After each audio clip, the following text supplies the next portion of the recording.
안녕하세요, 홍냉냉입니다. 되게 오래간만에 뵙네요. 새해 복 많이 받으시고 네, 올해도 원하시는 바 다들 잘 이루셨으면 좋겠습니다. 벌써 연말정산할 시즌이 다가와서 2023년을 돌아보는 영상을 촬영하게 되었는데요. 되게 기쁜 소식을 들려드릴 게 많아서 기쁜 마음으로 네, 영상을 이렇게 준비하게 되었습니다. 제가 연말정산 영상을 매해 꾸준히 찍고 있는데 제가 웹소설 작가로서 활동하면서 매해 얼마나 많은 작품을 썼고 이 작품들로 얼마의 매출이 발생했는지 이런 영상을 꾸준히 촬영하고 있는데 그래서 2022년 대비해서 2023년에는 얼마나 더 많은 글을 썼고 얼마나 많은 돈을 벌었는지 요거를 처음에 빵 이제 먼저 터뜨려 보자면 2022년에는 22,347원을 벌었고 185,9,843글자를 썼었어요. 그런데 2023년에는 1,514,3,465원을 벌었고 근데 정말 작품도 되게 많이 썼어요. 2,376,718글자를 썼습니다. 완전 대박이에요. 되게 많은 사랑을 받았다는 걸 이렇게 숫자로 볼 수 있어서 정말 기쁜데 제 노력을 셀프수담성. 일단 작업량 얘기부터 좀 먼저 해보자면 23년을 돌아보면 제게는 되게 큰 변화가 있던 시기였어요. 일단 제 채널명이 홍냉냉 월 1,000만원 버는 프로 마감러의 이중생활인데요. 제가 이제 마케터와 1인 출판사 그리고 작가 이런 여러 가지 프리랜서로서의 생활을 겸했었는데 이제 좀 전업 작가로서 생활을 하고 싶어서 다른 일들을 좀 정리했어요. 그러니까 글을 쓰는 일과 이 글에 연계된 일만 좀 중점적으로 하고 있는 상황이에요, 지금은. 그래서 작년 상반기에 글 바깥의 일들은 나머지를 다 정리하고 글에만 집중을 하고 있는 상황이다 보니까 그래서 굉장히 작업량이 증가했죠. 200만 자가 넘는 말도 안 되는 작업량인 거잖아요. 일단 수치상으로 보자면 2022년 대비해서 2023년에 27.79%, 약 28%가량 작업량이 증가한 상황입니다. 근데 사실 만약에 글만 썼다면 매일 소설을 쓰는 작업만 했다면 더 쓸 수도 있었을 거예요. 그런데 제가 최근에, 그러니까 지난해 12월에 서성비는 나의 종착지와 그리고 시든 꽃, 잔향이라는 작품을 출간하게 됐어요. 근데 이 작품의 볼륨이 14권이고 이 작품이 두 작품인데 글자 수가 130만 자라는 걸 아실 거예요. 한 달 넘게 이 작품을 더블 체크하느라고 소설을 한 자도 못 썼어요. 진짜로. 12월 28일이 출간이었는데 그 직전 주간까지 계속 많이 신경을 썼던 그런 시간이 약 한 달여 정도 있었다 보니까 그래서 그 약 11월 말부터 12월까지 약 한 달여 정도를 작업을 못하는 바람에 237만 자가량에서 작업량이 멈추었고 그래서 이게 조금 아쉽기도 한데 근데 어쨌든 출간을 잘 맞춰서 감사하게도 많은 사랑을 받고 있다 보니까 그래서 그런 점에서는 또 기쁘기도 합니다. 지금은 차기작 러시 중이에요. 촬영하는 지금은 1월 초인데 12월 28일에 출간을 마치자마자 바로 작업을 시작해서 벌써 거의 2권 분량 정도를 이미 써놓은 상황이에요. 그래서 저를 지켜보는 다른 이제 주변 분들은 굉장히 제가 작업을 또 많이 하니까 걱정을 많이 하시긴 하는데 저는 이 당사자로서 글이 잘 써져서 무척 다행이라는 이런 생각입니다. 조만간 상반기 중에 출간을 할 수 있을 것 같아서 또 좋은 소식 들려드리도록 할게요. 작업량 얘기로 다시 돌아가서 월 평균으로 치면 19만 8,060자를 작업했고 이거는 단행본 분량으로 친다면 약 평균 2권 정도 되는 분량입니다. 이걸 이번에는 특이하게 회차로 계산해봤어요. 보통 이제 웹소설 1회 회차의 연재 분량이 약 5,000자 내외라고 계산을 했을 때 이 19만 8,000자라는 분량이 한 달에 약 40편 정도 되는 회차더라고요. 그러면 매일 1회 이상 연재할 수 있는 분량이더라고요. 2023년에 제가 작업했던 237만 6천 자가량의 이 글을 5천 자라는 기준으로 나누어 본다면 약 475일을 연재할 수 있는 분량이더라고요. 그래서 뭐 매 주말마다 1회 추가 연재할 수도 있는 엄청난 분량을 지난해에 작업했었다. 일종도 웹소설 작가입니다. 근데 왠지 더 열심히 일하고 싶고 막 그러네요. 요즘에 약간 차기작 아이디어가 굉장히 샘솟고 있어서 더 열심히 일하겠습니다. 화이팅! 그리고 돈 얘기로 넘어가서 제일 좋죠, 돈 얘기. 제가 글을 써서 출간을 하는 작가 겸 1인 출판사의 대표잖아요. 그냥 일반의 작가님들은 내 글이 출판사에 정산서가 돌아오기까지 내가 그래서 얼마를 벌었어? 라는 걸 확인하실 수가 없잖아요. 그런데 저는 알라딘이나 리디 등의 시스템에 직접 접속할 수 있기 때문에 거의 전일의 매출 데이터를 매일매일 볼 수 있단 말이에요. 그러니까 이 숫자들이 변화하는 걸 보면서 내가 2023년에 그러니까 웹소설을 통해서 얼마를 벌 수 있을까라는 걸 계속 11월부터 계속 가늠하고 있던 차긴 했었어요. 근데 사실 좀 1500이라는 숫자를 넘기를 바라면서도 이 숫자를 달성하지는 못할 것이다 라고 굉장히 회의적이었는데 제가 대체로 월 매출이 100만 원 플러스 마이너스 한 20% 정도 내외였던 상황이었어요. 출간이 없더라도. 전 플랫폼 통합해서 11월에 그 전 플랫폼별 누계 매출이 50만 원이 미처 되지 못했었어요. 그래서 그러면 2023년에 제가 웹소설을 통해서 전체 누계 매출 1,500만 원 정도는 벌었으면 좋겠다라고 생각했던 소기의 목표가 달성되기 되게 어렵겠다라는 생각을 했었는데 왜냐하면 제가 이제 볼륨이 많다고 말씀드렸던 서성대는 나의 종착지 이건 재출간 도서예요. 그렇다 보니까 이미 많은 독자님들께서 이전에 구매를 하셨던 책이고 그리고 사실 포스타입에서 이미 판매를 했던 책이기도 하죠. 그래서 재출간을 하더라도 심지어 12월 28일에 책을 판매하다 보니까 연말이라는 상황 그리고 많지 않은 판매 일자 이런 상황에서 초기의 목표로 생각한 1,500만 원이라는 매출을 달성하기는 좀 어렵겠다라고 생각을 했는데 이따가 좀 자세히 말씀드리겠지만 좀 감사한 반응이 많아서 1,500만 원이라는 숫자에 도달하게 되었습니다.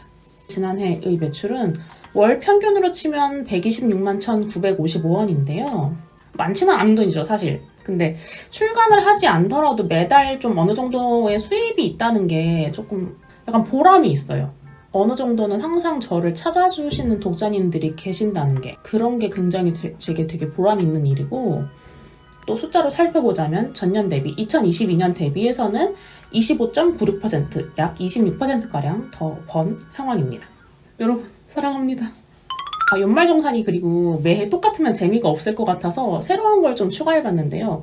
영역별 매출 비중이라는 걸 좀 추가해봤어요. 각 플랫폼별 비중이 어떻게 되는지 살펴보고자 합니다. 간단히 비중을 살펴보기 위해서 소수점 단위는 절사했어요. 그래서 약간 웃기게 0%가 나온 곳도 있기는 하지만 매출은 분명히 있었다는 점. 특수하게 계약이 끝나거나 아니면 연말에 계약이 되면서 매출 비중이 좀 낮은 곳이 있어서 좀 특수하게 0%라는 숫자가 나온 곳도 있으니까 오해는 하지 않으셨으면 좋겠습니다. 첫 번째로 소개해드릴 곳은 알라딘인데요. 왜냐하면 제가 가장 소중하게 생각하는 플랫폼이기 때문인데 왜냐하면 해킹 사태도 있었고 되게 속상한 일도 많긴 한데 근데 어쨌든 가장 처음에 계약된 플랫폼이고 프로모션 롤링이 제일 잘 된다고 생각하고 특히 저는 GL 장르를 주력으로 하는 작가잖아요. 근데 GL 장르를 가장 잘 밀어주는 전자책 플랫폼이라고 생각해요. 그래서 제게는 알라딘이 제일 그 중에서는 가장 소중한 플랫폼이라서 가장 먼저 소개를 드리고 싶은데 알라딘의 제 매출 비중, 지난해 2023년 기준 매출 비중은 34%입니다. 그리고 리디는 이제 계약에서는 많이 속삭이고 오랜 시간이 걸렸지만 어쨌든 계약 후로는 계속 쭉 순항을 하고 있고 좋은 성적을 늘 거두고 있는데 2023년에 출간했던 카모플라주가 아주 감사하게도 정말 독자님들께 정말 많은 사랑을 받아서 처음으로 리디 매출이 알라딘 매출보다 더 높게 나왔어요. 근데 그래도 알라딘과 비등한 편이긴 한데 올해 전체 매출 대비 리디 매출의 비중은 35%입니다. 예스24의 매출 비중은 5%입니다. 네이버 시리즈는 제게는 굉장히 의외의 플랫폼이에요. 왜냐하면 일단 제가 작가이기도 하면서 동시에 출판사를 운영하는 사람이잖아요. 그러면 이 출판사의 입장에서 프로모션의 접근성이라는 측면에서 아무래도 이 플랫폼을 판단할 수밖에 없거든요. 이 플랫폼과 프로모션 협의가 얼마나 원활하게 이루어질 수 있는가, 이 플랫폼 담당자와 얼마나 소통하기 쉬운가를 굉장히 판단하게 돼요. 왜냐하면 그래야 이 플랫폼과 일하기 편하다, 일하기 쉽다, 일하고 싶다가 돼야 더 많이 얘기를 하게 돼요. 제게는 그런 곳이 사실 알라딘이기도 하거든요. 근데 네이버도 상당히 그러하고 심지어 이런 걸 시스템으로도 되게 잘 갖춰놨어요. 아주 편리하게. 네이버는 좀 시스템 안에서 할 수 있는 프로모션들도 되게 많고 컨텐츠 등록이나 관리 등에 있어서도 좀 되게 수월한 부분들이 많아서 네이버는 확실히 대기업이구나. 정말 진짜 되게 편하게 잘 해놨다. 사람을 거치지 않더라도 이 시스템 안에서 되는 부분들이 되게 많고 사람을 거치더라도 아주 일이 되게 빠르게 쉽게 잘 진행되는구나. 정말 일하기가 너무 좋고 정말 고맙고 감사한 곳이다.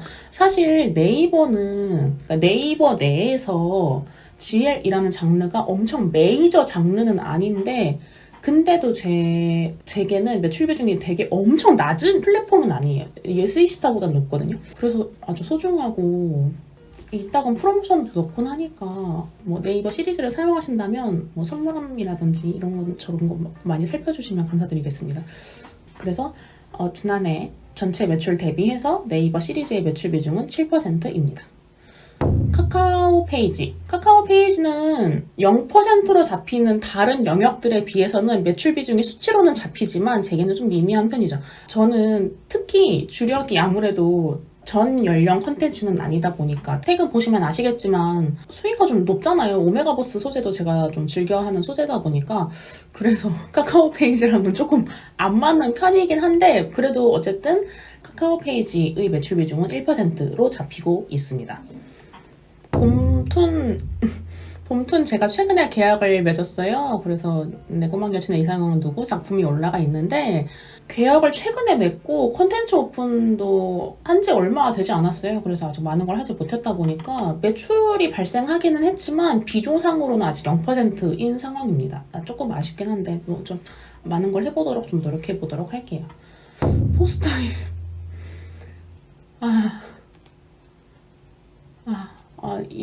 이런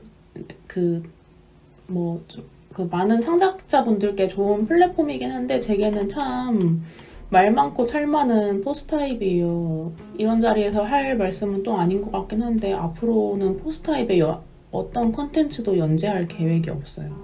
이번에 서성대는 나의 종착지를 포스타입과 투비 컨티뉴드에만 연재하고 원래는 전자책으로 출간하지 않으려고 했는데 전자책으로 출간했던 여러 이유 중에 하나도 포스타입 시스템에서의 오류 중에 하나가 있었고 좀 사용상의 불편이 좀 있다 보니까 많이 좀 마음이 힘들었는데 포스타입 채널에 제가 출간한 컨텐츠를 올리면서 독자님들께 컨텐츠를 오픈은 하겠지만 단독 연재 이런 식으로는 앞으로는 운영하지는 않을 생각이에요.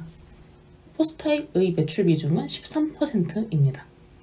그리고 투비 컨티뉴드는 알라딘에서 오픈한 포스타입과 비슷한 자유창작 플랫폼이죠. 여기는 지금 사실 구매자가 많아서 수입이 발생한다고는 보기 어려울 것 같아요. 그런 작가님들도 계실 수 있을 것 같은데 저는 그에는 해당하지 않아요. 알라딘에서 현재 프로모션 및 작가 지원을 좀 많이 하고 있어요. 그래서 거기서 수입이 발생하는 구조라서 감사하게도 알라딘 덕분에 돈을 벌고 있는 상황인 거죠.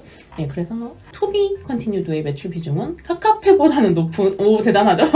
카카오 페이지보다는 높은 3%를 차지하고 있습니다. 그리고 출판사 정산은 최종 계약이 종료된 서성대는 나의 종착지, 그때 계약했던 출판사와의 정산 그 내용이고 매출 비중상으로는 0%이기는 한데 가장 매출액이 적은 영역은 아니에요. 처음으로 계약한 출판사였고 여러모로 제가 모르는 영역에 작가에 처음 진입하는 거다 보니까 염려가 되게 많았는데 이런 염려 많은 작가를 정말 담당자님께서 잘 케어해 주셔서 굉장히 감사했고 지금도 정말 감사한 마음입니다. 출판 소식 들리면 늘 마음으로 늘 응원을 보내고 있어요. 이번에는 연도별 대표작을 꼽아보는 시간을 가져보도록 하겠습니다. 2020년, 2021년, 2022년, 2023년 총 4년간 작가 생활을 했는데요. 첫 연재 또는 출간의 시점을 기준으로 해서 이 시점에는 이 작품이 의미가 있겠다라고 생각해서 한 해에 한 작품씩을 꼽아본다고 했을 때 2020년에는 제게는 되게 충격적인 작품이었어요. 이게 이렇게까지 반향이 크다고? 라고 생각했던 꼬마 아가씨와 대공사나의 첫사랑. 굉장히 감사한 사랑을 많이 받았던 정말 감사한 작품이고 이 작품이 포스타입에서는 아직도 독자님들이 찾아주세요. 그 오메가버스 키워드가 굉장히 꾸준히 롤링되는데 독자님들께서 이 작품을 되게 꾸준히 찾아주세요. 그러니까 많은 분들이 엄청 콘텐츠를 구매해주지는 않으시기는 하는데 한 10에 하나가 팔리면 약간 꼬마 아가씨가 또 독자님들의 사랑을 받고 있구나. 훌륭하다. 감사한 사랑을 많이 받고 있어서 고맙습니다. 이 작품의 누계 판매액은 673만 6,485원입니다. 굉장하죠. 저로서도 이런 매출은 되게 놀라운 상황이고 이 작품이 현재로서는 제 작품 전체를 통틀어서 누계 판매액 2위인 상황이에요. 근데 오메가버스 작품을 제가 사실 자주는 안 쓰는데 제가 17개의 GL 작품을 쓰는 동안 3개의 오메가버스를 썼는데 제가 꼬마 아가씨, 그리고 사랑에는 우열이 있다 포스타입에만 연재한, 그리고 시든꽃 잔향까지 오메가버스 작품을 현재 3개를 출간했고 오메가버스 장르가 GL에서 엄청 되게 제가 자주 접근하고 싶은 소재는 좀 아니긴 해요. 근데 사실 생각난 오메가버스 소재가 이미 있긴 있어요. 그래서 이걸 올해 묵혀놨었는데 올해에는 꼭 이걸 쓰는 게 제 목표기는 해요. 오피스물 소재고 엄청 이 오메가버스라는 소재를 잘 활용한 재미있으면서도 심각한 좀 애틋한 이런 차기작, 차기작 정도를 좀 구상하고 있는 상황입니다. 그리고 다음 해 2021년에는 이거는 정말 제 삶에 있어서 메가 히트작이죠. 정말 지금까지도 늘 감사한 사랑 받고 있는 동거부터 시작하는 사내연애 희소와 서진이를 응원해주신 모든 독자님들께 이 자리를 빌려서 늘 감사 인사를 전합니다. 사랑해요 여러분. 물론 판매 액수가 모든 걸 결정하진 않겠지만 그만큼 많은 분들이 찾아주셨다는 증거가 되니까요. 그래서 누계 판매액으로 말해보자면 742만 8,155원. 현재 제 모든 작품들 중에서 누계 판매액이 1등인 작품입니다. 출간과 동시에 한 번도 제 누계 매출액에서 1등을 놓쳐본 적이 없는 작품이에요. 제가 지난해에 추가 외전을 써서 출간하기도 했을 만큼 굉장히 사랑하는 작품이고 아직도 이따금 생각이 나곤 하는데 당분간 출간으로는 찾아뵙지는 않을 것 같아요.